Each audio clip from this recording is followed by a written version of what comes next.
السلام علیکم دوستو، میں آپ کی خدمت میں حاضر محمد ستار باقر اپنے YouTube channel astrology with M S Baqir پہ۔ دوستو، آج کا جو ویڈیو کا موضوع ہے وہ پرجسد کا مرد اور پرجوزہ کی عورت کی ازدواجی تعلقات کا موازنہ پیش کروں گا۔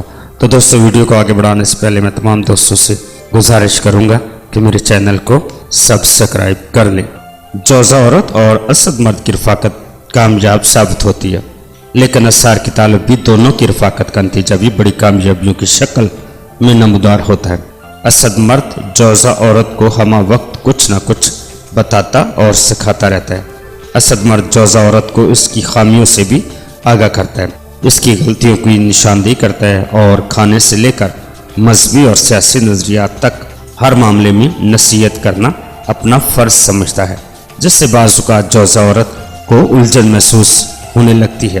اسد مرد اپنے جیون ساتھی جوزہ عورت کو زیادہ سے زیادہ آسائش فراہم کرنے کی کوشش کرتا ہے اور اس کی دلجوئی میں کوئی کسر اٹھا نہیں رکھتا۔ اس طرح جوزہ عورت بھی اسد مرد کی تعریف و توصیف میں پیچھے نہیں رہتی، وہ ہر تقریب اور ہر ماحول میں اپنے رفیق زندگی اسد مرد کی تعریف و توصیف کرتی ہے۔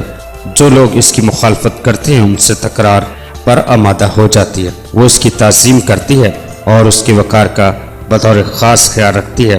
دراصل اس کا دل اسے صحیح وقت پر صحیح بات کرنے کی ترغیب دیتا ہے۔ جوزہ عورت اسد مرد پر اپنی گرم جوشی نشاور کرتی ہے، وہ اس کی طرف پیار بری نظروں سے دیکھتی ہے اور اسد مرد اپنی رفیق حیات کی اس انداز سے محصور ہو جاتا ہے۔ ان کی ازدواجی زندگی اچھی گزرتی ہے، دونوں اچھے اور مخلص جیون ساتھی ثابت ہوتی ہے۔ تو دوستو، اپنا بہت سارا خیال رکھیے گا اور اپنے پیاروں کا بھی خیال رکھیے گا اور مجھے اپنی دعاؤں میں یاد رکھیے گا۔ اللہ حافظ، فی امان اللہ۔